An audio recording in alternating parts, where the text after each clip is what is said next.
Hello, my name is Matthew Drennan, and I'll be discussing the article, The Story of Candice and Her Quest for Purpose at Work. This article was published on February 4th, 2016 in Forbes magazine and written by Dan Pontefract. So in this article, this is about a woman, Candice, and she writes to Dan at Forbes magazine and discusses her job as a data analyst with a federal organization. She doesn't go into detail because you know how those federal organizations are with their secrets. But anyway, she discusses her opportunity for a move within her program to become a developer of the IT department. So she talks about her background originally in the HR department, and now that she has this opportunity in the IT department. So she discusses her background in HR. She talks about how she's very personable, of course, being an HR manager. She talks about how she brings in baked goods and uses emoticons on her emails.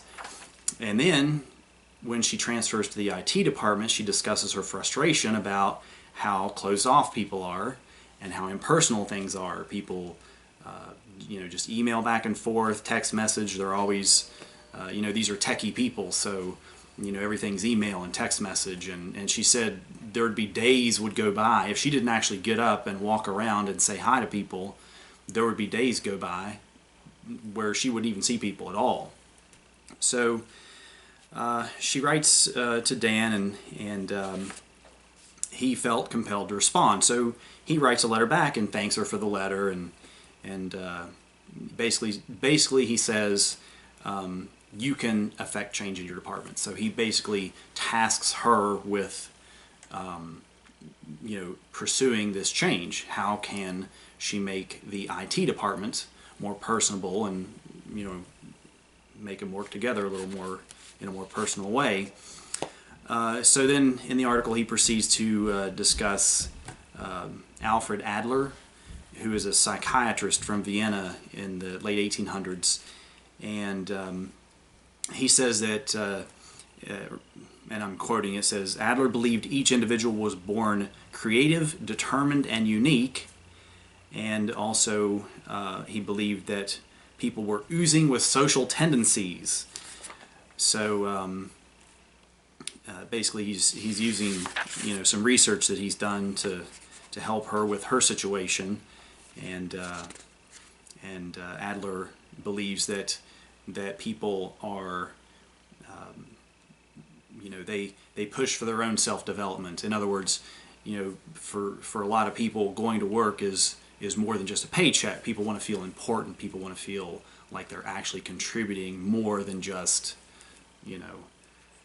what they need to do to get by. I can actually relate to that. I've actually gotten into arguments with supervisors, and I've actually said things like, well, coming to work is more than just a paycheck for me.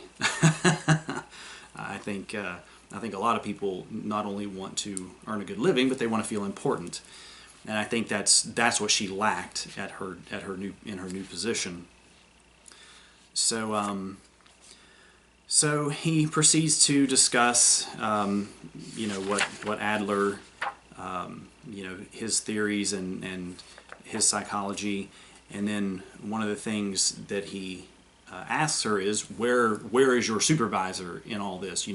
Why is your supervisor not helping you to develop the department and help to facilitate the changes? And then he proceeds to he cites Paul J. Zak and a book he wrote called The Moral Molecule, and it discusses organizational design, and he actually has a cute little equation that goes trust multiplied by purpose equals joy.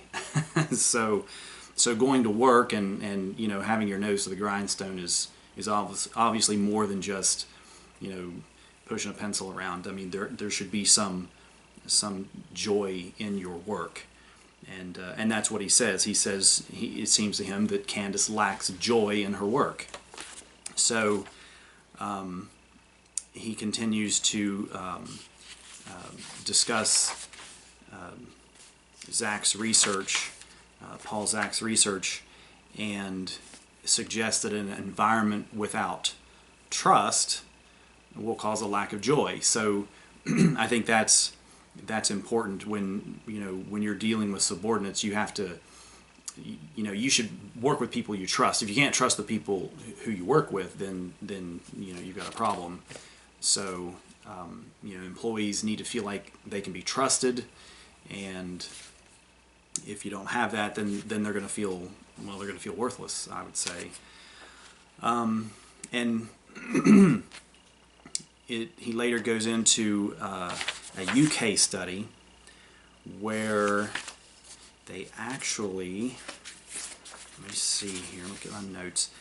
A UK study, and this is from 2014, 49% of workers were so unhappy with their place of work they believed their career choice was a mistake, and 24% were so disillusioned that they actually considered themselves to be poor employees.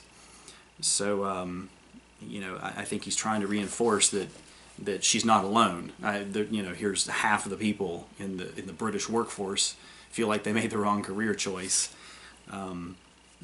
So he talks about cognitive dissonance, which is according to the article here, it refers to a human's quest to achieve internal balance.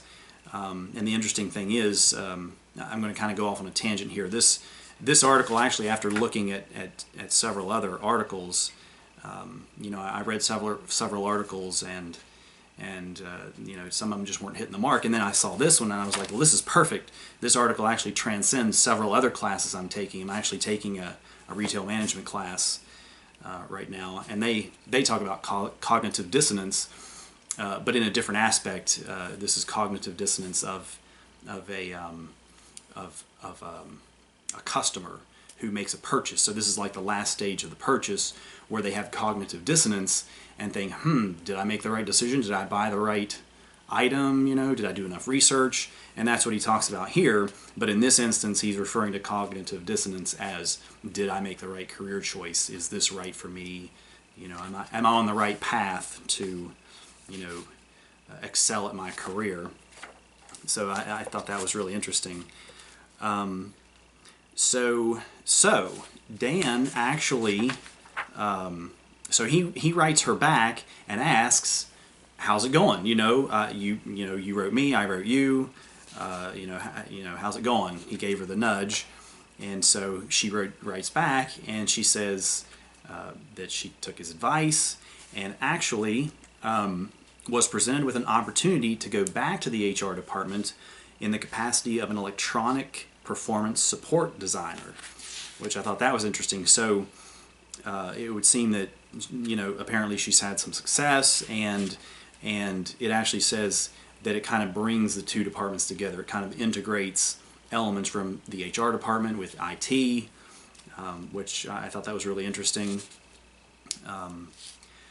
Then he continues in the article where he talks about bringing joy to the workplace, and he says that, or rather, he says it's a two-way street of responsibility between the leaders or the supervisors or the managers and the team members. So the leaders need to kind of shape the culture, and then the team members kind of they need to take personal ownership of what they're doing. So he describes this as a sweet spot where the two kind of merge. So then he goes on to, and this is where I think it really meshes well with what we've been learning in the chapters of the book.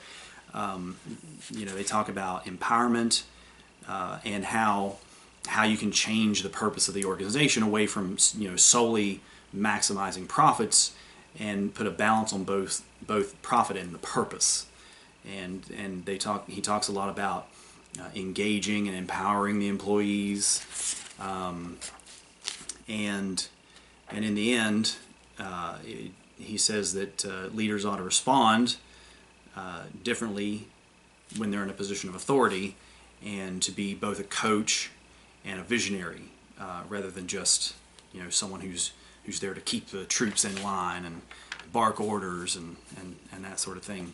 So I think this actually is an excellent article. I would recommend it to anybody. It's probably a little longer than what was suggested in the assignment, but I thought it was useful. It really touched on a lot of points that are discussed in the book, especially things like empowerment, the continuous learning environment.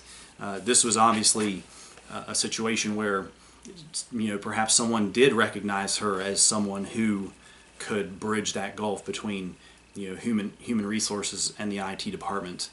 And again, I mentioned how this seems to transcend several of the subjects I'm studying right now. There's actually a class I'm taking. It's an engineering psychology class, and what this does, it focuses on how humans interact with machines and how machines and humans communicate back and forth with each other. And the reason this exists is because engineers and scientists and nerdy people generally speaking aren't so great with people. So you need a field that kind of bridges that gulf between human and machine, and how can we make machines work better for humans. And I think in this instance, this is a similar situation. You've got an IT department. They're good with computers. They're good with software and programs and all that. So I think someone in Candice's management department decided, hey, Candice is great with people. Why don't we get her in there, see what she can do, shake it up a little bit, maybe make it a little more personable. So as far as how this relates to the chapters in the book we've been studying, I think this is a perfect article, because like I said, they're talking about trust and empowerment, empowering the employees, and Candice going into the IT department is kind of a part of her continuous learning process at whatever secretive federal organization she works for. So that pretty much wraps up my presentation. I hope that was helpful. And like I said, this is in the 2016, February 2016 issue of Forbes magazine. Thank you very much.